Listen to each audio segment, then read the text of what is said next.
Hi നമസ്കാരം. എല്ലാവർക്കും നമ്മുടെ പുതിയ വീഡിയോയിലേക്ക് സ്വാഗതം. അപ്പോൾ ഇവിടെ ഇന്നത്തെ ചെറിയ വിശേഷങ്ങളും കാര്യങ്ങളൊക്കെ ആയിട്ടാണ് വന്നിരിക്കുന്നത്. അപ്പോൾ ഇന്നത്തെ വീഡിയോ എന്ന് പറഞ്ഞാൽ വെളുപ്പിന് ഒരു 3:45 ആയപ്പോൾ തൊട്ട് എടുക്കാൻ തുടങ്ങിയതാണ് വീഡിയോസൊക്കെ. അപ്പോൾ രാവിലെ എണീറ്റ് ചേട്ടന് ഇന്ന് വെളുപ്പിന് ഓട്ടമുണ്ട്. അപ്പോൾ ഈ വീഡിയോ എന്ന് പറഞ്ഞാൽ തിങ്കളാഴ്ചത്തെ വീഡിയോ ആണ്. അപ്പം ഇന്നലെ വീഡിയോ ഇടാൻ പറ്റിയില്ല കേട്ടോ. എഡിറ്റിംഗ് ഒന്നും നടന്നില്ല. പിന്നെ എനിക്കങ്ങ് വയ്യായിരുന്നു. അങ്ങനെ ഓരോരോ പ്രശ്നങ്ങളൊക്കെ ആയതുകൊണ്ടാണ് വീഡിയോ ഇടാതിരുന്നത്. അപ്പോൾ ആ വീഡിയോ ആണ് ഇന്ന് ഇടുന്നത്. അപ്പം ഒരു പാത്രത്തിൽ മുട്ട പുഴുങ്ങാൻ വെച്ചിട്ടുണ്ട്. പിന്നെ കടുങ്കാപ്പി എടുക്കുകയാണ് രാവിലെ ചേട്ടന് കടുങ്കാപ്പിയൊക്കെ കൊടുക്കാനായിട്ട്. അപ്പം രാവിലെ ഇത്രയും വെളുപ്പിന് എന്നത്തിന് എണീറ്റതെന്ന് ചോദിച്ചാൽ ചേട്ടന് ഇന്ന് ചോറും കൂടെ കൊടുത്തു വിടാമെന്ന് ഓർത്തുകൊണ്ടാണേ. കഴിഞ്ഞ പ്രാവശ്യമൊക്കെ അവിടെ പോയിട്ട് മിക്ക ദിവസവും ഉച്ചയ്ക്ക് ചോറൊന്നും ഉണ്ണത്തില്ല. അവിടെ ആണെങ്കിൽ അടുത്ത് നല്ല കടകളൊന്നുമില്ല കേട്ടോ. ഒരു ഹോസ്പിറ്റലിൽ ഇതായിട്ട് പോകുന്നതാണ്. അപ്പം അവിടെ അടുത്തൊന്നും നല്ല ഹോട്ടലോ ഒരു ഫുഡൊന്നും നല്ല ഇടത് കഴിഞ്ഞ പ്രാവശ്യം ഇതുപോലെ ഞാൻ നിർബന്ധിച്ച് പൊതുവേ ഹോട്ടലിൽ നിന്നുള്ള ചോറ് ചേട്ടന് തീരെ ഇഷ്ടമല്ല. പക്ഷേ ഇന്ന് എൻ്റെ നിർബന്ധത്തിന് ഇത് ഞാൻ പൊതി കെട്ടി തന്നു വിടാമെന്നൊക്കെ പറഞ്ഞുകൊണ്ട് അങ്ങ് കൊണ്ടുവന്നേ ഉള്ളൂ. അല്ലെങ്കിൽ മടിയാണ് വീട്ടിൽ നിന്നാണെങ്കിലും കൊണ്ടുവന്നിട്ട് ഓ വേണ്ട നീ കിടന്ന് കഷ്ടപ്പെടണ്ട എന്നൊക്കെ പറയും. പക്ഷേ കടയിൽ നിന്നൊക്കെയുള്ള ചോറെന്ന് പറഞ്ഞാൽ അവർ ഒന്നാമത് കറികളൊന്നും കൊള്ളത്തില്ലായിരിക്കും. പിന്നെ ആ കൂടെ ഈ ഇപ്പോൾ കടകളിലൊക്കെ എങ്ങനെയാണെന്ന് വെച്ചാൽ മിക്ക കടകളിൽ ഈ മീനൊക്കെ മേടിച്ച് വെച്ചിട്ടുണ്ടല്ലോ അതുപോലെ അങ്ങ് വറക്കുവാണ്. കാര്യം അതിൻ്റെ അകത്തെ ഒന്നും കളയത്തില്ല. അങ്ങനെ കഴിഞ്ഞ ദിവസം കടയിൽ കയറി ചോറും കറിയൊന്നും ഇഷ്ടപ്പെട്ടില്ല. എന്നാലും മീനുണ്ടല്ലോ എന്ന് ഓർത്തുകൊണ്ട് കഴിക്കാമല്ലോ എന്ന് ഓർത്തുകൊണ്ട് മീൻ എടുത്തപ്പോഴത്തേക്ക് എന്നോട് പറഞ്ഞു അതിൻ്റെ അകത്തെ എങ്ങും കളഞ്ഞിട്ടില്ലായിരുന്നെടി. അത് കണ്ടപ്പോൾ എനിക്കങ്ങ് അറപ്പായി. ഞാൻ കഴിക്കാതെ അങ്ങ് പോന്നു എന്ന് പറഞ്ഞു. പിന്നെ ഒരു പപ്സും ചായയിലൊക്കെയാണ് നിൽക്കുന്നത്. രാത്രി 12 മണിയൊക്കെ ആകുമ്പോഴത്തേക്കാണ് തിരിച്ച് വീട്ടിൽ വരുന്നത്. അപ്പോൾ അത്ര നേരമൊക്കെ ഫുഡൊക്കെ കഴിക്കാൻ നിൽക്കുമ്പോൾ നമുക്കൊരു വിഷമം. അപ്പോൾ അതുകൊണ്ട് ഞാൻ പറഞ്ഞു എനിക്കൊരു കഷ്ടപ്പാടും ഇല്ല, ഞാൻ രാവിലെ ചോറൊക്കെ റെഡിയാക്കി തന്നു വിടാമെന്ന് പറഞ്ഞു. അപ്പോൾ അതിനുള്ള ഊണൊക്കെ ഇലപ്പൊതി കെട്ടുന്നതിൻ്റെ തയ്യാറെടുപ്പൊക്കെയാണ്. ഇപ്പോൾ ഉരുളക്കിഴങ്ങും മെഴുക്കുവരട്ടിയും ഒരുപാട് കറികളൊന്നും വേണമെന്നും ഇല്ല. ഒരു ചമ്മന്തിയോ മീൻ വറുത്തോ അതൊക്കെ മതി. അപ്പോൾ പിന്നെ നമുക്ക് വലിയ കഷ്ടപ്പാടൊന്നും ഇല്ലല്ലോ. അപ്പോൾ ഞാൻ ഇച്ചിരി ഉരുളക്കിഴങ്ങും മെഴുക്കുവരട്ടിയും പിന്നെ ചമ്മന്തി കല്ലിൽ അരച്ചെടുത്ത ചമ്മന്തി ഉണ്ടായിരുന്നു. രാവിലെ കല്ലിൽ അരച്ച് പിന്നെന്ന് വെച്ചാൽ ഈ മിക്സിയിലൊക്കെ അരച്ചാൽ ഒരു രുചി കിട്ടത്തില്ല ചമ്മന്തിയൊക്കെ. അതും പ്രത്യേകിച്ച് പൊതിച്ചോറിന്. അപ്പം ചമ്മന്തിയൊക്കെ അരച്ച് പിന്നെ നമ്മുടെ മീൻ വറുത്തതും ഉണ്ടായിരുന്നു. ഇന്നലത്തെ മീൻ ഇരിപ്പുണ്ടായിരുന്നു. തൂളി ഞാൻ ഫ്രിഡ്ജിൽ വെച്ചിട്ടുണ്ടായിരുന്നേ. അപ്പോൾ അതെടുത്ത് രാവിലെ അതും വറുത്ത് അതാണ് കൊടുത്തിട്ട്. അപ്പോൾ മുട്ട പുഴുങ്ങാൻ വെച്ചേക്കുന്നത് എന്നതിനാന്ന് വിചാരിക്കും. അപ്പോൾ രാവിലെ ഒന്നും കഴിക്കാതല്ലേ പോകുന്നത്, വെറും വയറ്റിൽ പോകുന്നതല്ലേ. അപ്പോൾ ഒരു മുട്ടയെങ്കിലും കഴിച്ചേച്ച് പോകണമെങ്കിൽ അത്രയും ഒരു സമാധാനം നമുക്കുണ്ടല്ലോ എന്ന് ഓർത്തുകൊണ്ട് ഞാൻ എപ്പോഴും ഇതുപോലെ വെളുപ്പിനൊക്കെ പോകുമ്പോഴത്തേക്കും ഞാൻ മുട്ട പുഴുങ്ങിയെടുക്കുക. എന്ന് വെച്ചാൽ അത് മാത്രം കഴിച്ചുകൊണ്ടിരിക്കുമ്പോൾ അത് ഒരു കട്ടൻ കാപ്പിയും കുടിച്ചായിരിക്കും പോകുന്നത്. പിന്നെ രാവിലത്തെ കാപ്പി കടയിൽ നിന്ന് എവിടുന്നെങ്കിലും കഴിക്കും. പക്ഷേ ഈ ഉച്ചക്കത്തെ കാര്യത്തിലാണ് ഭയങ്കര പ്രശ്നം. അപ്പം ഞാൻ പെട്ടെന്ന് ചോറെല്ലാം റെഡിയാക്കി ഇനി പൊതി കെട്ടാൻ പോകണം. അപ്പോൾ കഴിഞ്ഞ ദിവസം വീഡിയോയിൽ കല പറഞ്ഞായിരുന്നു പൊതി കെട്ടുന്ന കലയ്ക്ക് അറിയത്തില്ലെന്ന്. പൊതി കെട്ടാനായിട്ട് വലുതായിട്ട് അറിയാനായിട്ടൊന്നും ഇല്ലെന്നേ. നമ്മൾ ചോറെടുക്കുക, അതിലേക്ക് നമുക്ക് പിന്നെ കറികളൊക്കെ സെപ്പറേറ്റ് വെക്കുന്നത് എന്നാന്ന് ചോദിച്ചാൽ ഇവിടെ ചേട്ടനൊക്കെ ആണെങ്കിൽ ഈ കറിയെല്ലാം കൂടെ ചോറിൻ്റെ പുറത്തിട്ട് കുഴച്ചുള്ള രീതി ഇഷ്ടമല്ലേ. അപ്പോൾ അവിടെ ചെല്ലുമ്പോഴത്തേക്ക് ചോറ് മാത്രം ഇതായിട്ട് വെച്ചിട്ട് ബാക്കിയെല്ലാം സെപ്പറേറ്റ് ആയിട്ട് വെക്കും. ചമ്മന്തി മാത്രം ഞാൻ അതിൻ്റെ സൈഡിൽ ഇങ്ങനെ വെച്ചേക്കും. അത് ചിലപ്പോൾ ഞാൻ ഇലക്കകത്ത് അതും വെക്കും. ഇന്ന് പക്ഷേ ഞാൻ അത് സൈഡിലോട്ട് വെച്ചതേ ഉള്ളതുകൊണ്ട് പറഞ്ഞ് സൈഡിലോട്ട് വെച്ചാൽ മതി. എന്ന് വെച്ചാൽ സമയം പോകുന്നു പെട്ടെന്ന് എല്ലാം റെഡിയാക്കി ഇനി പൊതിയും കൂടെ കെട്ടി ചേട്ടൻ പോകാനായിട്ട് റെഡിയായിട്ട് നിൽക്കുകയാണ്. അപ്പോൾ വീണ്ടും ഞാൻ ഓരോന്നിടത്ത് നിൽക്കുമ്പോൾ സമയം പോകുമല്ലോ. അതുകൊണ്ട് പിന്നെ പെട്ടെന്ന് ചമ്മന്തിയും അങ്ങോട്ട് വെച്ച് പിന്നെ അച്ചാറൊക്കെ ഉണ്ടെങ്കിൽ ഞാൻ വെക്കും. ഇന്ന് മാങ്ങാച്ചാറായിരുന്നു ഇവർക്കൊക്കെ ഇഷ്ടം. പക്ഷേ മാങ്ങാച്ചാറ് തീർന്നിരിക്കും. അതുകൊണ്ട് പിന്നെ അത് വെച്ചില്ല. ഇത്രയും വെച്ചതിൻ്റെ ഇതുപോലെയുള്ളൂ. പൊതികെട്ടൽ വലിയ കാര്യമൊന്നും അല്ലെന്നേ. നമ്മൾ ശ്രമിച്ചാൽ നടക്കാത്ത എന്നാ ഉള്ളത്. അപ്പം ഇങ്ങനെ നമ്മൾ കെട്ടുമ്പോൾ അത് ഒതുക്കി കെട്ടണമെന്നേ ഉള്ളൂ. ചോറ് ഒക്കെ ഒതുക്കി കെട്ടുക. ഞാനും അങ്ങനെ വലിയ പൊതിച്ചോറ് ഇങ്ങനെ കെട്ടിക്കൊടുത്തുകൊണ്ട് വലിയ എക്സ്പീരിയൻസ് ഉള്ള ആളൊന്നുമല്ല. പിന്നെ വെച്ചാൽ വീട്ടിലമ്മയൊക്കെ ചെയ്യുന്നത് കണ്ടിട്ടുണ്ട്. ആ ഒരു ഇത് വെച്ച് നമ്മളങ്ങ് ചെയ്യുന്നതേ ഉള്ളൂ. അങ്ങനെ ചേട്ടന് കൊണ്ടുള്ള ചോറും എല്ലാം റെഡിയായി. പിന്നെ ഇതൊരു 6 മണിയൊക്കെ ആയപ്പോൾ എടുത്ത വീഡിയോസൊക്കെയാണ്. അപ്പം ചേട്ടൻ പോയി കഴിഞ്ഞിട്ട് പിന്നെ 6 മണിയൊക്കെ ആയപ്പോഴത്തേക്കാണ് രാവിലത്തെ ബ്രേക്ക്ഫാസ്റ്റൊക്കെ ഉണ്ടാക്കാൻ തുടങ്ങുക. അപ്പോൾ അച്ഛനെയും കണ്ണിനെയൊക്കെ വിളിച്ചെണീപ്പിച്ച് അപ്പോൾ ഇന്നലെ ഉണ്ടാക്കിയ ദോശയുടെ മാവ് കുറച്ച് ഇരിപ്പുണ്ടായിരുന്നേ. അപ്പോൾ അത് എടുത്ത് ഇന്ന് കുറച്ചേ ഉള്ളൂ. അപ്പോൾ നമ്മൾ ദോശയായിട്ട് ചുടാൻ നിന്നാൽ നമുക്കത് കഴിയത്തില്ല. മസാല ദോശ ആകുമ്പോഴത്തേക്ക് രണ്ടെണ്ണം ഒരെണ്ണം അങ്ങനെ കഴിക്കത്തുള്ളൂ. അതിനകത്തെ കിഴങ്ങും എല്ലാം കൂടെ ആകുമ്പോഴത്തേക്ക് ഒത്തിരി ദോശ കഴിക്കത്തില്ല. അപ്പം എന്നാൽ പിന്നെ മസാല ദോശ അങ്ങ് ആക്കിയേക്കാമെന്ന് വിചാരിച്ച് അപ്പം രാവിലെ മസാല ദോശയ്ക്കുള്ള സവോളയൊക്കെ വഴറ്റുകയാണ്. അപ്പം ഞാൻ ഇഞ്ചി വെളുത്തുള്ളി പേസ്റ്റൊക്കെ ആയിരുന്നു ചേർത്തുകൊണ്ടിരുന്നത്. അപ്പോൾ ഇഞ്ചി ഇല്ലായിരുന്നു. അതുകൊണ്ട് ഞാൻ ഇച്ചിരി വെളുത്തുള്ളി മാത്രം ചതച്ച് അതിനകത്തോട്ട് ചേർത്തിട്ട് ഇഞ്ചിയും കൂടെ ചേർക്കുമ്പോൾ നല്ല ടേസ്റ്റാണ്. അപ്പം ഞാൻ ഇഞ്ചി വെളുത്തുള്ളി പേസ്റ്റൊക്കെ ചേർക്കുന്നതെന്ന് വെച്ചാൽ ഇഞ്ചി കിടന്ന് കടിക്കുന്നവർക്ക് ഇഷ്ടമല്ല അതിനകത്ത്. അതിൻ്റെ ഒരു ടേസ്റ്റും മണമൊക്കെ ഇഷ്ടമാണ്. പക്ഷേ അത് ഇങ്ങനെ കഷ്ണങ്ങളാക്കി ഇട്ടാൽ അവർക്ക് ഇഷ്ടമല്ല. അപ്പോൾ അതുകൊണ്ട് ഞാൻ ഇപ്പോഴും അരച്ച് പേസ്റ്റൊക്കെയാണ് ചേർക്കുന്നത്. അപ്പോൾ വെളുത്തുള്ളി നമ്മൾ ഇതിനകത്തിട്ട് വഴറ്റുമ്പോഴത്തേക്ക് അതിൻ്റെ കൂടെ അങ്ങ് അലിഞ്ഞങ്ങ് ചേരും കുറേ കഴിയുമ്പോഴത്തേക്ക്. അതുകൊണ്ട് കുഴപ്പമില്ല. അവരത് അറിയത്തില്ല കിഴങ്ങിൻ്റെ ഒക്കെ കൂടെ കിടക്കുമ്പോഴത്തേക്ക്. അതുകൊണ്ട് ഞാൻ വെളുത്തുള്ളി ഒന്ന് ചതച്ചേ അതിനകത്തിട്ട് ഇട്ടതേ ഉള്ളൂ. എന്നിട്ട് ഞാൻ വെജിറ്റബിൾ മസാലപ്പൊടിയാണ് ചേർക്കുന്നത്. ഏറ്റവും നല്ലത് പെരുംജീരകം കേട്ടോ. പെരുംജീരകം നമ്മൾ പൊടിച്ച് വെക്കുന്നതോ അല്ലെങ്കിൽ കല്ലിലൊന്ന് അരച്ചെടുക്കുകയോ ഒക്കെ ചെയ്താൽ അതാണ് ഏറ്റവും നല്ലത്. പക്ഷേ ഞാൻ പെരുംജീരകം ഇരിപ്പില്ലാത്തതുകൊണ്ട് ഞാൻ മിക്കപ്പോഴും വെജിറ്റബിൾ മസാലപ്പൊടിയാണ് ചേർക്കുന്നത്. ഇത് ചേർത്താലും നല്ല ടേസ്റ്റാണ് കേട്ടോ. ഒരു പ്രത്യേക രുചിയാണ്. അങ്ങനെ മസാലയെല്ലാം ചേർത്ത് നല്ലപോലെ ഒന്ന് വഴറ്റി ഇച്ചിരി മഞ്ഞൾ പൊടിയും കൂടെ ഞാൻ അതിനകത്തും ചേർത്തിട്ടുണ്ട്. അപ്പോൾ നാക്കുടക്കുന്നു. അപ്പം ഞാൻ ഉരുളൻകിഴങ്ങ് ഉപ്പും മഞ്ഞളും ചേർത്താണ് വേവിച്ചത്. അത് വേവിച്ച് നല്ലപോലെ കുഴച്ചെടുത്തു. എന്നിട്ട് അതിലേക്ക് മിക്സ് ചെയ്താൽ മതി. അങ്ങനെ ഇനി മസാലയെല്ലാം സെറ്റ് ആയിക്കൊണ്ടിരിക്കുന്നു മസാല ദോശയുടെ. നല്ല പോലെ കിഴങ്ങ് ഇങ്ങനെ ഉടയണം കേട്ടോ, അല്ലാതെ കിഴങ്ങ് കഴക്കം മുഴക്കം കിടക്കുന്നൊന്നും ഇവർക്ക് ഇഷ്ടമല്ല. അവർക്ക് കിഴങ്ങ് അങ്ങനെയൊക്കെ കിടന്നാൽ പറയും വെന്തില്ല എന്ന് പറയും. അതുകൊണ്ട് ഞാൻ നല്ലപോലെ കുഴയ്ക്കും. പിന്നെ തവി കൊണ്ട് കുഴച്ച് ശരിയായില്ലെങ്കിൽ നമ്മുടെ ചപ്പാത്തി പരത്തുന്ന കമ്പുണ്ടല്ലോ, അതുകൊണ്ട് ഞാൻ ഈ കപ്പയൊക്കെ കുഴയ്ക്കുന്നവരെ കുഴച്ചങ്ങ് എടുക്കും. എന്നിട്ട് പിന്നെ ദോശ ഉണ്ടാക്കാനായിട്ട് തുടങ്ങുവാണ്. അപ്പോൾ ഈ നാളെ എന്നോട് ആരോട് ചോദിച്ചായിരുന്നു ഇത് ദോശക്കല്ല് നോൺ സ്റ്റിക്കിൻ്റെ ആണോ? നോൺ സ്റ്റിക്ക് അല്ല കേട്ടോ, ഇത് പിടിക്കുകയൊക്കെ ചെയ്യുന്നത് ചില സമയത്ത് ദോശയൊക്കെ ഉണ്ടാക്കുമ്പോൾ ഉണ്ടല്ലോ നമുക്ക് ഭ്രാന്തെടുക്കും. പിന്നെ അന്നേരം ഞാൻ ചെയ്യുന്നത് എന്നാന്ന് ചോദിച്ചാൽ ഒന്നെങ്കിൽ ഇച്ചിരി മുട്ട പൊട്ടിച്ച് ഒന്ന് പതപ്പിച്ചേച്ച് അതങ്ങോട്ടൊന്ന് ഒഴിക്കും. മുട്ട ഒഴിച്ച് ചിലക്കാമെങ്കിൽ ഉണ്ടല്ലോ ഒരു ശകലം പോലും പിടിക്കുകയില്ല. പിന്നെ നല്ലെണ്ണ ഇരിപ്പുണ്ട്, നല്ലെണ്ണ അല്ലെങ്കിൽ ഞാൻ ഇച്ചിരി നല്ല കട്ടിയിൽ തേച്ചിട്ട് ഇച്ചിരി കൂടുതൽ നല്ലപോലെ എണ്ണ എടുത്ത് തേക്കും. അന്നേരം വലിയ കുഴപ്പമില്ലാതെ കിട്ടും കേട്ടോ. നമ്മൾ ചപ്പാത്തിയോ എന്നതേലും ഇതേലൊന്നും ഉണ്ടാക്കി വെച്ച് ദോശ ചുടാൻ നിന്നാൽ അത് മൊത്തം കുളമായി കിട്ടത്തേ ഉള്ളൂ. അപ്പോൾ കണ്ണന് രാവിലെ കഴിക്കാനൊക്കെ ഞാൻ ഉണ്ടാക്കുവാണേ. കണ്ണന് കഴിച്ചേച്ച് ഇനി സ്കൂളിൽ ട്യൂഷന് പോകാനുള്ള സമയമൊക്കെ ആകുന്നു. അങ്ങനെ രാവിലെ മസാല ദോശയൊക്കെ കണ്ണന് കഴിക്കാനും കൊടുക്കണം, പിന്നെ സ്കൂളിൽ കൊണ്ടുപോകാനായിട്ടും എടുക്കണം. അപ്പോൾ അങ്ങനെ അവൻ്റെ ഫ്രണ്ട്സിനൊക്കെ ഇഷ്ടമാണ് മസാല ദോശ. അപ്പോൾ അവൻ്റെ ഒരു ഫ്രണ്ട് എപ്പോഴും പറഞ്ഞു വിടും, എടാ മസാല ദോശ ഇനി എന്നാ കൊണ്ടുവരുന്നതെന്നൊക്കെ ചോദിക്കും. അപ്പോൾ അങ്ങനെ ആയപ്പോഴത്തേക്ക് അവൻ എന്നോട് പറഞ്ഞമ്മേ ഒരു 2-3 അല്ലെങ്കിൽ 4 വെച്ചേക്കാൻ പറഞ്ഞേ. അങ്ങനെ ഞാൻ അവന് കൊണ്ടുപോകാനുള്ളതൊക്കെ പൊതി കിട്ടും. 4 ദോശയാണ് അവന് സ്കൂളിൽ കൊണ്ടുപോകാൻ വേണ്ടത് കേട്ടോ. ഒന്നൊന്നുമല്ല, ഇതിവന് തന്നെയല്ല ഫ്രണ്ട്സിനും കൂടെ കേട്ടോ. എന്നാടാ ഞാൻ 4 എടുത്തു. എന്നാ പിന്നെ ഞാനിപ്പോൾ ഇത്ര നിനക്ക് കിട്ടും ഒഴിക്കാണ്ട്.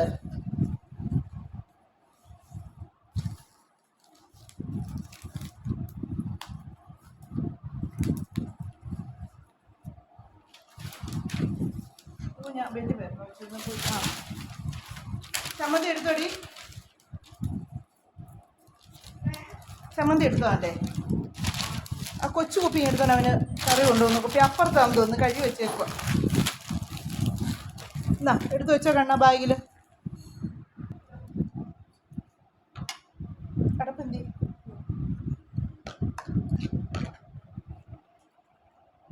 മസാല ദോശയുടെ ചമ്മന്തിക്ക് ഒരുപാട് നമ്മൾ സാധാ ദോശ എടുക്കുകയില്ല, അത്ര ഇതായിട്ട് ഇറക്കിയല്ല കേട്ടോ വെച്ചു, അത്രയും വെള്ളം ചേർക്കുകയില്ല. ഒക്കെ ഓർത്തിരുന്നോണം.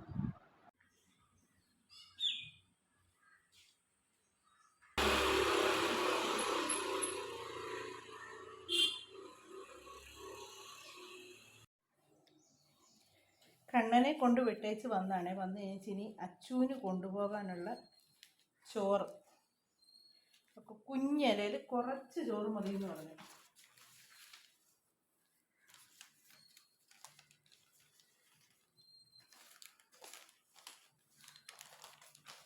കണ്ണന് കഴിക്കാനൊക്കെ ചോറ് വേണ്ട എന്ന് പറഞ്ഞാൽ തന്നെ കണ്ണൻ അങ്ങനെ കൊടുത്തു വിട്ടു. അച്ചുവിൻ്റെ ചോറ് ഇതെന്നാണെന്നറിയോ, അച്ചുവിൻ്റെ കൂട്ടുകാർക്ക്.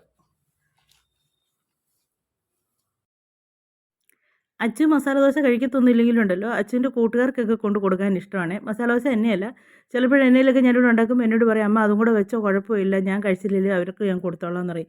അങ്ങനെ കൂട്ടുകാരൊക്കെ കൂടിയിരുന്നാണ് ഇവർ കഴിക്കുകയൊക്കെ ചെയ്യുന്നത്. അപ്പോൾ അങ്ങനെയൊക്കെ കൂട്ടുകാരൊക്കെ കൂടി അച്ചു ഇങ്ങനെയൊക്കെ കൂട്ടുകാരൊക്കെ കൂടി ഇരുന്നൊക്കെ ഇങ്ങനെ ഓരോ കാര്യങ്ങളൊക്കെ പറഞ്ഞ് നിൽക്കുമ്പോഴല്ലോ ഞാനും ഒക്കെ സ്കൂളിൽ പഠിച്ച കാര്യം പെട്ടെന്ന് മനസ്സിലേക്ക് വരും കേട്ടോ. അതുകൊണ്ട് പിന്നെ നമുക്കറിയാം കൂട്ടുകാരൊക്കെ കൂടി കഴിക്കുമ്പോൾ എങ്ങനെ ഇരിക്കുന്നത്. അപ്പോൾ അതുകൊണ്ട് ഞാൻ എന്നെ ഇത് സെപ്പറേറ്റ് ആയിട്ട് അവർക്ക് ഉണ്ടാക്കി കൊടുത്തു വിട്ട് ഞാൻ ഇത് കൊണ്ട് കൊടുക്കുക എന്ന് പറഞ്ഞു. അവർ സ്കൂളിൽ ഇരുന്ന് പിള്ളേർ കഴിക്കില്ല, അപ്പോൾ ഇവളിത് കഴിക്കുകയല്ലേ മറ്റുള്ളവർ കഴിക്കുമല്ലോ. അതുകൊണ്ട് ഞാൻ പറഞ്ഞു നമുക്കൊരു സന്തോഷം, അവളുടെ കൂട്ടുകാർക്കൊക്കെ കൊടുക്കുകയും പിള്ളേർക്ക് കഴിക്കുകയൊക്കെ ചെയ്യുമ്പോഴത്തേക്ക് അങ്ങനെ ഞാൻ അവൾക്ക് കൊണ്ടുപോകാനുള്ളതും മസാല ദോശ എല്ലാം എടുത്ത് കേട്ടോ. ഇനി അച്ചുവിനെ കൊണ്ടുവിടണം, കൊണ്ടുവിട്ടേച്ച് വേണം എനിക്ക് കടയിലും ഒക്കെ ഒന്ന് പോകണം. അങ്ങനെ കുറേ പരിപാടിയൊക്കെ ഉണ്ട്. ആരും ഇല്ല വീട്ടിൽ എന്ന് പറഞ്ഞാലുണ്ടല്ലോ, ഇനിയിപ്പം പ്രത്യേകിച്ച് പരിപാടിയൊന്നും ഇല്ലാത്തതുകൊണ്ട് എനിക്കൊന്ന് പുറത്ത് പോയിട്ടൊക്കെ വേണം വരാനായിട്ട്. അപ്പോൾ അങ്ങനെ അച്ചുവിന് ഉള്ള ഫുഡൊക്കെ എല്ലാം റെഡിയാക്കുവാണ്. അപ്പോൾ രാവിലെ എന്നോട് പറഞ്ഞു അച്ചു ഇവിടെയും ചോറല്ല കേട്ടോ, ഇവിടെ അച്ചു പറഞ്ഞു അച്ചുവിന് രാവിലെ എന്നേലും നനച്ചാൽ മതി, ചോറ് രാവിലെ വേറൊന്നും ഉണ്ടാക്കണ്ട കഴിക്കാനെന്ന് പറഞ്ഞു. അങ്ങനെ പിന്നെ അച്ചുവിനുള്ള അവലും ഒക്കെ ഇനി നനച്ച് കൊടുക്കാനായിട്ട് തുടങ്ങുവാണ്. അതുകൂടെ കഴിഞ്ഞാൽ പിന്നെ എൻ്റെ രാവിലത്തെ പരിപാടിയൊക്കെ തീർന്നു. രാവിലത്തെ പരിപാടി എന്ന് പറഞ്ഞാൽ പാചകമൊക്കെ തീർന്നുള്ളൂ കേട്ടോ. ഇനി കിടക്കുന്ന അടുക്കിപ്പെറുക്കും എല്ലാം ക്ലീൻ ചെയ്യലും അങ്ങനെയൊക്കെ കുറേ ജോലികൾ കിടപ്പുണ്ട്. അപ്പം ഞാൻ എല്ലാം ഒന്ന് കുറച്ചൊന്ന് ഒതുക്കി വെച്ച് പിന്നെ കടയിലൊക്കെ പോയിട്ട് വന്നിട്ട് ബാക്കി ചെയ്യാമെന്ന് വിചാരിച്ചുകൊണ്ടിരിക്കുന്നു. അപ്പം അങ്ങനെ ക്ലീനിങ് ഒക്കെ ചെയ്യുകയാണ്. അച്ചുവിന് ഇവിടെ കഴിക്കാനായിട്ട് അവൽ നനച്ചത് മതി എന്ന് പറഞ്ഞു. അച്ചുവിനുള്ള അവൽ നനച്ചു. രാവിലത്തെ ജോലി കുറേയൊക്കെ കേട്ടോ, മുക്കാലും കഴിഞ്ഞ്. ഇനി പ്രത്യേകിച്ച് പണിയൊന്നുമില്ല. ഇനി കുറച്ച് പാത്രമൊക്കെ ഒന്ന് കഴുകാനുണ്ട്, പിന്നെ കുറച്ച് തുണി കഴുകാനുണ്ട്, അതൊക്കെ മെഷീനകത്ത് ഇട്ടാൽ മതി. അപ്പോൾ ഇന്ന് വെളുപ്പിന് എത്ര 3:45 എണീറ്റായിരുന്നു. അതുകൊണ്ട് പണികളെല്ലാം തീർന്നു. ഇനി അച്ഛനെ ഒന്ന് കൊണ്ടുവിടണം, കൊണ്ടുവിട്ടേച്ച് വരണം. പിന്നെ ഒന്ന് കടയിൽ പോകണം. അച്ഛനെ കൊണ്ടുവിടുന്നതോടെ കടയിൽ പോകണം. അപ്പോൾ കഴിഞ്ഞ ദിവസം മറന്നുപോയെന്ന് പറഞ്ഞ കാര്യം എന്താണെന്നറിയോ? സ്പ്രേയുടെ കാര്യം പറഞ്ഞില്ലായിരുന്നു, അച്ഛൻ സ്പ്രേ അടിക്കുന്ന കാര്യം പറഞ്ഞില്ലായിരുന്നു. സ്പ്രേ എനിക്ക് ഇഷ്ടമില്ലാണ്ടില്ല കേട്ടോ, എനിക്ക് ഇഷ്ടമുണ്ട്. പക്ഷേ എനിക്ക് ഇഷ്ടപ്പെട്ട ചെറു മണങ്ങളുണ്ട്, അതൊക്കെ ഉള്ളൂ. സാൻഡിലിൻ്റെ ഇഷ്ടമാണ്, പിന്നെ ബ്രൂട്ടിൻ്റെ ഇഷ്ടമാണ്.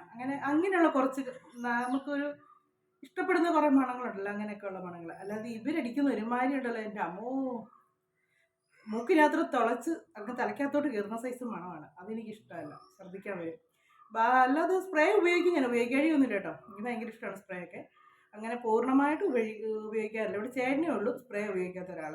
ഇഷ്ടമല്ല, എന്നാലും ചിലപ്പോഴൊക്കെ നിർബന്ധിച്ച് ഞാൻ കൊടുക്കും കേട്ടോ. ഇച്ചിരി ഒന്ന് ഇരിക്കട്ടെ എന്നും പറഞ്ഞിട്ട്. ചിലതൊക്കെ നല്ല മണമാണ്, അതൊക്കെ എനിക്കിഷ്ടമാണ്. എല്ലാം ഒന്നും ഇഷ്ടമില്ലായിരിക്കില്ല. പിന്നെ കടയിൽ പോകണം. കടയിൽ പോകുന്നത് എങ്ങനെയാണെന്ന് വെച്ചാൽ, കഴിഞ്ഞ ദിവസം മുളക്കട ചെന്നപ്പോൾ ചാണകപ്പൊടി ചോദിച്ചപ്പോൾ പറഞ്ഞായിരുന്നു ചാണകപ്പൊടി തീർന്നു പോയി, ഈ ആഴ്ച വരുമെന്ന് പറഞ്ഞു. അപ്പോൾ അതൊന്ന് അന്വേഷിക്കണം. പിന്നെ എനിക്ക് എൻ്റെ നൂല് മേടിക്കണം. അങ്ങനെ കുറച്ച് ഇച്ചിരി അല്ലറ ചില്ലറ സാധനങ്ങളൊക്കെ ഒന്ന് മേടിക്കണം. അപ്പോൾ അച്ഛനെ വിട്ടേച്ച് അതും മേടിച്ചുകൊണ്ടെങ്കിൽ വരാം. പിന്നെ ഓരോർക്കം കൂടെ ഇറങ്ങണ്ടല്ലോ. അപ്പോൾ ഈ ഒരൊറ്റ ഇറക്കത്തിലെല്ലാം നടക്കുമല്ലോ, അതും കൂടെ ചെയ്തേക്കാമെന്ന് വിചാരിച്ചു. അപ്പം ഞാൻ ഇനി അച്ഛനെ കൊണ്ട് ഞാൻ പുറത്തോട്ട് സ്കൂളിൽ വിട്ടേച്ച് ആ വഴിക്ക് കടയിലൊക്കെ പോയിട്ട് ഇനി വരത്തുള്ളൂ. ഇനി നമുക്ക് വന്നിട്ട് കാണാമെന്ന് ഞാൻ പറയുന്നില്ല. കാര്യം എന്താണെന്ന് വെച്ചാൽ അതിൻ്റെ ഇടയ്ക്ക് വല്ല വീഡിയോ ഒക്കെ നമ്മൾ പോകുന്ന വഴിക്ക് എടുത്തെങ്കിൽ അത് നമുക്ക് കാണാം, ഇല്ലെങ്കിൽ വന്നിട്ട് കാണാം കേട്ടോ. അപ്പം മറക്കണ്ട, ആദ്യമായിട്ട് കാണുന്നവരാണെങ്കിൽ വീഡിയോ കണ്ട് ഇഷ്ടപ്പെടുവാണെങ്കിൽ സബ്സ്ക്രൈബ് ചെയ്യാൻ മറന്നേക്കല്ലേ. ലൈക്ക് ചെയ്യുക, കമൻറ്റ് ചെയ്യുക, പിന്നെ നിങ്ങളുടെ ഫ്രണ്ട്സിനൊക്കെ ഒന്ന് ഷെയർ ചെയ്ത് കൊടുക്കുക കേട്ടോ. പിന്നെ നമ്മുടെ ദേവൂട്ടിയെ ഞാൻ അന്വേഷിച്ചായിരുന്നു, ദേവൂട്ടിയെ കണ്ടില്ലായിരുന്നു. ഇതുവരെ കമൻറ്റും കാര്യങ്ങളൊന്നും ഇട്ടില്ല, എന്നെ പറ്റിയെന്നൊന്നും അറിയത്തില്ല. കാണുന്നുണ്ടെങ്കിൽ ഒരു ഹായ് എങ്കിലും ഇടണം കേട്ടോ. ദേവൂട്ടി കുഴപ്പമില്ല, കമൻറ്റൊക്കെ ഇട്ടുകൊണ്ടിരുന്നത്. എന്നാ പറ്റിയാന്നൊന്നും എനിക്കറിയത്തില്ലെന്നേ, പെട്ടെന്ന് അങ്ങ് ഇതായിപ്പോയി.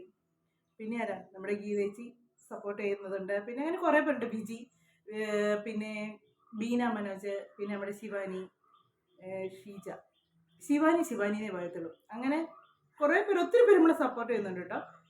കാര്യം എന്താണെന്ന് വെച്ചാൽ, നമ്മൾ അങ്ങോട്ടും ഇങ്ങോട്ടും സപ്പോർട്ട് ചെയ്യുന്നവരല്ലാത്തവരുടെ കാര്യമാണ് പറഞ്ഞത് കേട്ടോ. അങ്ങനെ കുറേ പേര് സപ്പോർട്ട് ചെയ്യുന്നുണ്ട്. അതിലും പേര് വിട്ടുപോയിട്ടുണ്ടെങ്കിൽ ക്ഷമിക്കുക കേട്ടോ. മനഃപൂർവ്വമല്ല, എന്നുവെച്ചാൽ നമ്മൾ ഈ അങ്ങോട്ടും ഇങ്ങോട്ടൊക്കെ സപ്പോർട്ട് ചെയ്യുന്നവരുടെ പേരൊക്കെ എല്ലാവരുടെയൊക്കെ ഇങ്ങനെ ഓർത്തിരിക്കും കേട്ടോ. പിന്നെ കലയ്ക്ക് വേണ്ടി ഞാൻ പ്രത്യേകം ഇന്ന് ചോറൊക്കെ പൊതിയുന്നത് കാണിച്ചിട്ടുണ്ട് കേട്ടോ. അങ്ങനെയാണ് ചോറൊക്കെ പൊതിയുന്നത്. പിന്നെ അജിത ചേച്ചി അല്ല, ജയ ചേച്ചി ചീര നട്ടതെല്ലാം പോയെന്ന് പറഞ്ഞു. ചേച്ചി മഴ സമയത്ത് നട്ടാൽ ഒന്നും കിട്ടത്തില്ല. ഞാൻ മഴയൊക്കെ ശരിക്കും മാറിയതിന് ശേഷമാണ് അരി പാകിയത്. അതുകൊണ്ട് എനിക്ക് കുറേ കിട്ടി. പിന്നെ താഴെ പറമ്പിൽ എനിക്ക് കുറേ കൂടെ നിൽപ്പുണ്ട്. പറ്റുവാണെങ്കിൽ കുറച്ചുകൂടി നടണമെന്ന് വിചാരിച്ചുകൊണ്ടിരിക്കുന്നു. ഇല്ലെങ്കിൽ വേറെ കുറച്ചും കൂടെ അരി ഇരിപ്പുണ്ട്, അത് വീണ്ടും വേണമെന്ന് വിചാരിച്ച്. എനിക്ക് കുറേ പച്ചച്ചീര കിട്ടിയെന്ന്. ഞാൻ അരി പാകിയൊന്നും അല്ല കേട്ടോ, ഈ മണ്ണിനകത്ത് തന്നെ കിളുത്തു വന്നാൽ. അതും പിന്നെ അതിൻ്റെ കൂടെ ഞാനിട്ട് ഇച്ചിരി വളമൊക്കെ ഇട്ട് കൊടുത്ത് പോകുന്നുണ്ട്. പിന്നെ ഇന്നലെ ചെടിക്കെല്ലാം വളം ഇട്ടു. ചെടിയെല്ലാം ഇന്ന് ഒന്നും കൂടെ നോക്കണം. ഇന്നലെ രാത്രിയായി ചെടിയുടെ പരിപാടിയെല്ലാം കഴിഞ്ഞ് അകത്ത് കയറിയപ്പോഴത്തേക്ക്. ഇനി ഇന്ന് അതെല്ലാം ഒന്ന് നോക്കുകയൊക്കെ ചെയ്യണം. എല്ലാ അച്ഛനെ കൊണ്ട് വിട്ടേച്ച് വന്നിട്ടേ ഉള്ളൂ കാര്യങ്ങളൊക്കെ നോക്കുന്നത്. അപ്പോൾ നമുക്ക് പോയിട്ട് വന്നിട്ട് കാണാം കേട്ടോ. അപ്പോൾ ഞാൻ പറഞ്ഞത് മറക്കണ്ട, കണ്ടുകൊണ്ടിരിക്കുന്നവർ ഒന്ന് ലൈക്ക് ചെയ്ത് തരും കേട്ടോ. അങ്ങനെ കടയിലൊക്കെ പോയിട്ട് വന്നു കേട്ടോ. പക്ഷേ വളമൊന്നും കിട്ടിയില്ല കേട്ടോ. വളം എന്ന് പറഞ്ഞാൽ ഞാൻ പോയത് കിട്ടിയില്ല, ചാണകപ്പൊടി കിട്ടിയില്ല. ഇനി അത് വന്നില്ല എന്ന് പറഞ്ഞു. ഈ ആഴ്ച തന്നെ വരുമെന്ന് പറയുന്നുണ്ട്. അപ്പോൾ നമുക്ക് നോക്കണം. അപ്പം നമ്മുടെ 10 മണി ചെടിയിലൊക്കെ പൂവൊക്കെ ആയിട്ടുണ്ട്, രണ്ടുമൂന്നൊക്കെ. ഇനി കുറേ ചെടികളൊക്കെ എടുത്ത് നടക്കണം. പിന്നെ നടണം. കുറേ ചെടിച്ചട്ടിയൊക്കെ മാറ്റി വെച്ചു. കുഞ്ഞു ചട്ടിയിലെ ചെടികളൊക്കെ വലിയ ചെടിച്ചട്ടിയിലോട്ട് മാറ്റി. വലിയ ചെടിച്ചട്ടിയിലെ ചെടികളൊക്കെ കുഞ്ഞതായിരുന്നു, അതൊക്കെ ചെറിയ ചെടിച്ചട്ടിയിലോട്ട് മാറ്റി. പുതിയത് മേടിച്ചൊന്നുമല്ല കേട്ടോ, ഇവിടെ ഇരുന്നതെല്ലാം കൂടെ അങ്ങോട്ടും ഇങ്ങോട്ടൊക്കെ ഒന്ന് അഡ്ജസ്റ്റ് ചെയ്ത് വെച്ചതേ ഉള്ളൂ. നമ്മുടെ മാവ് തളിർക്കുവാണോ പൂക്കുവാണോ ഒന്നും അറിയത്തില്ല കേട്ടോ. അതിലിങ്ങനെ തളിരില പോലെ വരുന്നുണ്ട്. ചിലപ്പോൾ ഇത് തളിർത്തേച്ചാണ് പൂക്കുന്നത്, ചിലപ്പോൾ പൂത്തേച്ച് തളിർക്കും.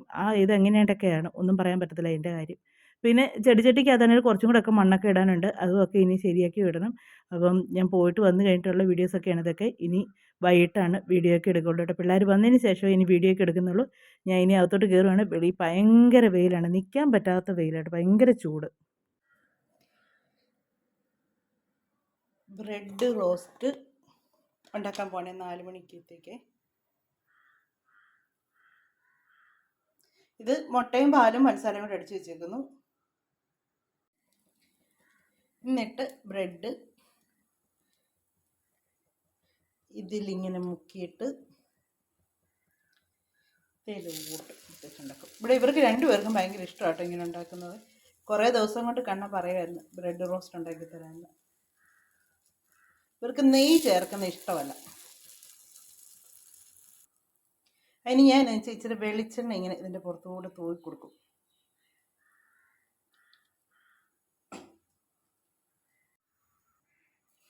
എന്നിട്ട് ഇതൊരു സൈഡ് മൊരിഞ്ഞ് കഴിയുമ്പം പുറത്തെ സൈഡ് തിരിച്ചിടും.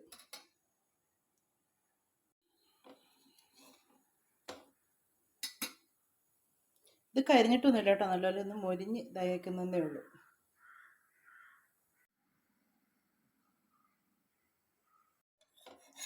എന്നിട്ടിനി ഓരോന്നോരോന്നെടുത്ത് മാറ്റി വെക്കും.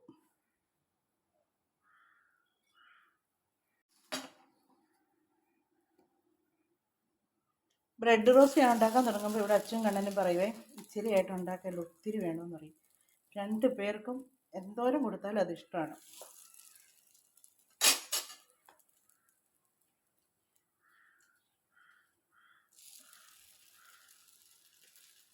ഇപ്പം ഇത് ഉണ്ടാക്കിയിട്ട് കുറച്ച് നാളാണ്. എന്നുവെച്ചാൽ മിക്കപ്പോഴും വൈകിട്ട് വേറെ എന്തെങ്കിലുമൊക്കെ കാണും. അന്നേരം പിന്നെ ഓർക്കും പിന്നെ ആട്ടെ ഇപ്പം കണ്ണൻ കുറേ ദിവസം കൊണ്ട് പറയുന്നു, എന്നാൽ പിന്നെ ഇന്നുണ്ടാക്കി കൊടുത്തേക്കാന്ന് വിചാരിച്ചു.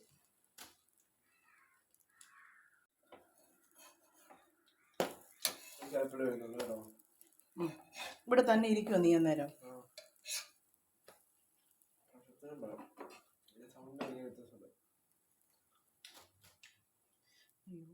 ഞാൻ ശൈലം കഴിച്ച് കുഴപ്പമുണ്ട്.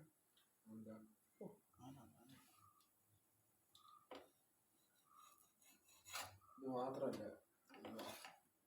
അമ്പലത്തിൽ ഒത്തിരി തണുപ്പടിക്കുകയും വയ്യ. അപ്പോൾ ബ്രെഡ് റോസ്റ്റൊക്കെ ഉണ്ടാക്കി കഴിഞ്ഞു. അപ്പം ഞാൻ ഈ 2 സൈഡിലിട്ട് ഇങ്ങനെ അടിക്കടിക്ക് വെച്ചേക്കുന്നത് എന്നാന്നായിരിക്കും നിങ്ങൾ വിചാരിക്കുന്നത് അല്ലേ? കാര്യം എന്നാന്നറിയാം, രണ്ടും ഒരേ അളവ്. അടുക്കള ഇടയ്ക്ക് വന്ന് 2 പേരും ഒരു ഇച്ചിരി കഴിച്ചേച്ച് പോയി. പിന്നെ അതിൻ്റെ ബാക്കി കറക്റ്റായിട്ട് എണ്ണം എടുത്ത് വെച്ചേക്കാണ്. അല്ലാതെ കൊടുത്താൽ ഉണ്ടല്ലോ, അവൻ കൂടുതലെടുത്തു എൻ്റേത് പിന്നെയും കൊണ്ടുപോയി അങ്ങനെ പറഞ്ഞ് ബഹളം വെക്കും. അപ്പോൾ 2 പേർക്കും കറക്റ്റായിട്ട്. ഇനി ഇതുവരെ ആദ്യം കാണിക്കുന്ന പരിപാടി എന്നാന്നറിയാം, ഇത് എണ്ണി നോക്കും. അവളുടെ എൻ്റെ ഒരുപോലാണോ അല്ലെങ്കിൽ അവനും എനിക്ക് തന്ന ഒരുപോലാണോ, അതാണ് ആദ്യം എണ്ണി നോക്കുന്നത്. ഇതൊക്കെ തന്നെയാണ് എല്ലായിടത്തെയും പിള്ളേരുടെ സിറ്റുവേഷൻ എന്ന് എനിക്കറിയാം. കാര്യം എല്ലാ വീട്ടിലും ഇങ്ങനെയാണ്. നമ്മൾ ഈ കൊടുക്കുന്നതോറുമാണ് ഈ പിള്ളേർക്ക് അഹങ്കാരം കൂടുന്നതെന്ന് പറയുന്നത് സത്യമാണ്. അപ്പോൾ 2 പേർക്കും ഉള്ള പാലും ഒക്കെ എടുത്ത് ഇനി 2 പേർക്കും കൂടെ കഴിക്കാനൊക്കെ കൊടുക്കുകയാണ്. അപ്പോൾ ഇന്ന് ബ്രെഡ് റോസ്റ്റ് ആണ്ട് 2 പേർക്കും ഭയങ്കര സന്തോഷമാണ്. ഒത്തിരി നാൾ കൂടിയിരുന്ന് ഉണ്ടാക്കുന്നുണ്ട്. അപ്പോൾ അവർ 2 പേരെയും കൂടി ഇനി കഴിക്കാനായിട്ട് വിളിക്കുകയാണ്. 2 പേരും ഇതിന് കഴിക്കലാണ്. ബാ 2 പേരും വന്നേ.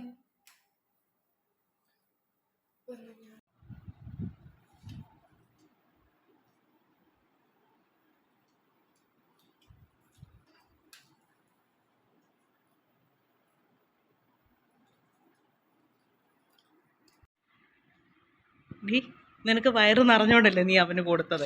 ഇല്ലേ ഇല്ലേ അവൻ്റെ കൂടെ നീ തട്ടിപ്പറിക്കത്തല്ലേ ഉള്ളൂ. എനിക്കറിയാം നിന്റെ സ്വഭാവം എങ്ങനെയാണെന്നുള്ളത്. നിന്നെ വിളിച്ചല്ല, നിന്നെ അച്ചു. അവള് തീർന്നു കഴിയുമ്പോഴത്തേക്കുണ്ടല്ലോ അവൻ എടുത്തോട്ടെ എന്നുള്ള രീതിക്ക് പാവം കൊച്ച, അവൻ ഓർത്ത് സ്നേഹം കൊണ്ടായിരിക്കും. അവൻ നന്നായിക്കോട്ടെ, ഞാൻ നീ ഇനി അടുത്ത് നന്നാകും, നീ നന്നാകും. അച്ചു നീ തല്ലി മേടിക്കണ്ടേ കേട്ടോ, നീ ശരിക്കും മേടിക്കും. അച്ഛൻ പറഞ്ഞു നിനക്കിട്ടും ഒരു തല്ലിന്റെ കുറവുണ്ടെന്ന്, അത് നിനക്കിട്ടും കിട്ടും. അതെ, ഇന്നലെ കിട്ടിയായിരുന്നേ അച്ഛനിട്ട്. ഞാൻ അച്ഛൻ്റെ അടുത്ത് അത്ര ഇതായിട്ട് നിന്നത്. അതെ, കുശുമ്പും കുഞ്ഞാഴിമയും അരച്ച് കലക്കി കപ്പിനകത്താക്കി കുടിക്കുക. അത് മതിയോ മോക്കിനി? നീ അത് കൊടുത്തെന്ന് വെച്ചാൽ നിനക്കത് കുടിക്കണമായിരുന്നു. അത് കൂടെ കഴിച്ചു കഴിഞ്ഞാൽ പിന്നെ ഇത് നിനക്ക് കുടിക്കാൻ പറ്റത്തില്ലായിരുന്നു. അതല്ലേ സത്യം മോളെ? നീ പാവാന്ന് എല്ലാരും പറയുന്നത്, പക്ഷെ നീ പാഷാണത്തിലെ കൃമിയാന്ന് എനിക്കല്ലേ അറിയത്തുള്ളൂ.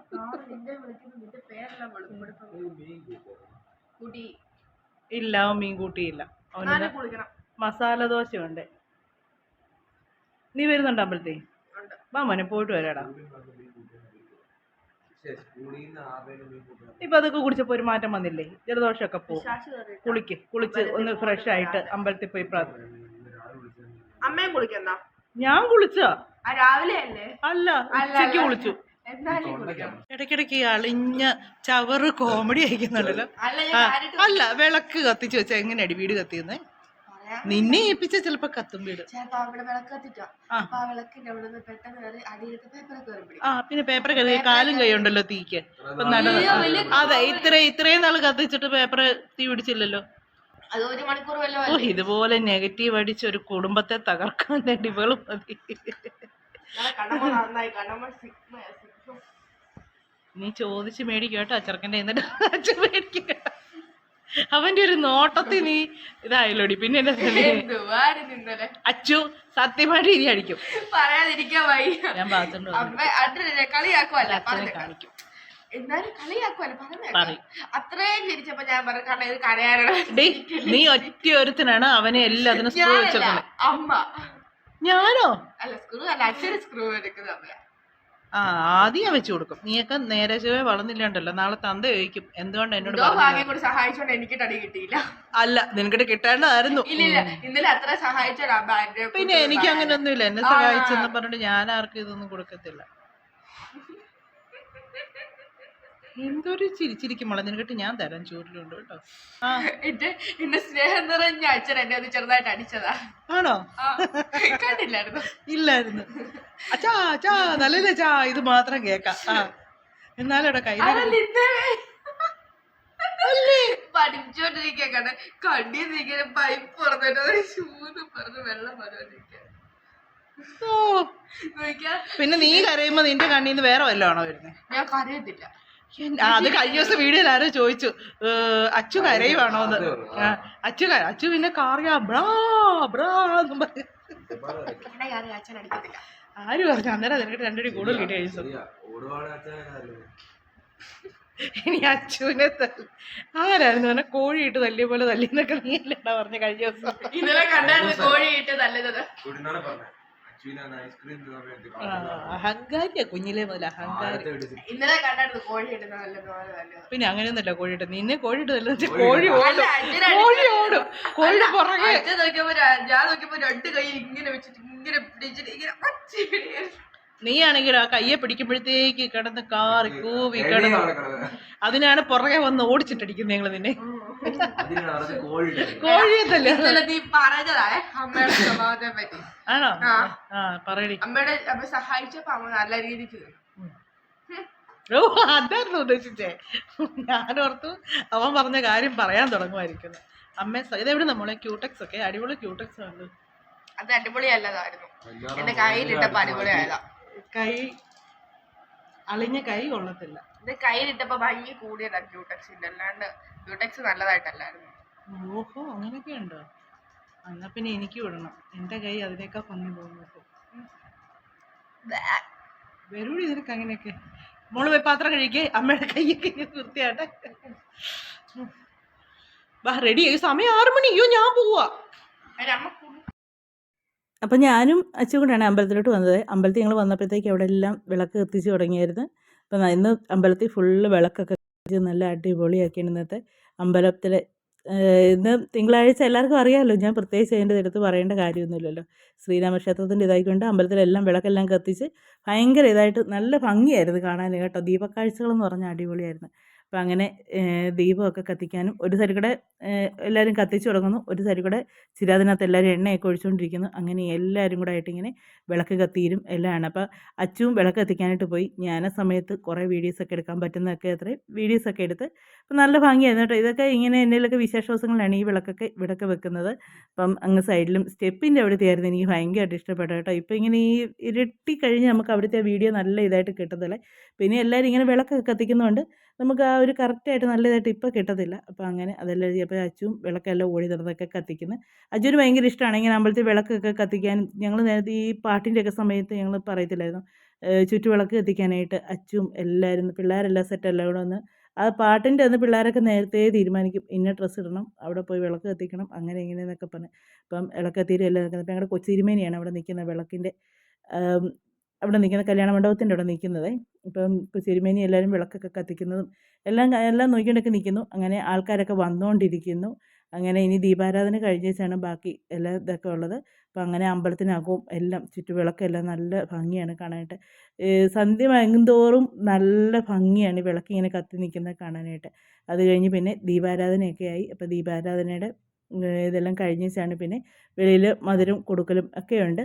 അപ്പം അതെല്ലാം കഴിച്ച് പിന്നെ ഞാൻ വഴിപാടിനൊക്കെ അത് കൊടുത്തിട്ടുണ്ടായിരുന്നു. അതും എല്ലാം ചെയ്തെല്ലാം കഴിഞ്ഞ് വെച്ച് പിന്നെ ദീപാരാധനയെല്ലാം കണ്ടേച്ച് പിന്നെ പറയണ്ടായിരുന്നു. അപ്പം കണ്ണൻ വരാത്തതുകൊണ്ട് എനിക്ക് ടെൻഷൻ ഉണ്ടായിരുന്നു. അവനെ തന്നെ ഇരുത്തിയിട്ട് പോന്നേക്കുന്നുണ്ട്. അപ്പം അവന് ഒരു ചെറിയൊരു പനിക്കോള്, ഒരു മൂക്കടപ്പും എല്ലാം ഉണ്ട്. നല്ലൊരു ജലദോഷത്തിൻ്റെ ഇതൊക്കെ ഉണ്ട്. അപ്പം വൈകുന്നേരം ആകുമ്പോൾ നല്ല കാറ്റും തണുപ്പും ഒക്കെയാണേ. അപ്പോൾ അതാകുമ്പോഴത്തേക്ക് വീണ്ടും കൂടും. അപ്പോൾ അവന് ഈ രാവിലത്തെ ഈ തണുപ്പത്തുള്ള കുളിയാണ് അവനിപ്പം ഒരു മൂക്കടപ്പും ഇതെല്ലാം വന്നേക്കുന്നത്. ദീപാരാധനയ്ക്ക് ശേഷം മധുര വിതരണമുണ്ട്. എല്ലാവരും അതിൽ സംബന്ധിച്ചിട്ടേ പോകാം.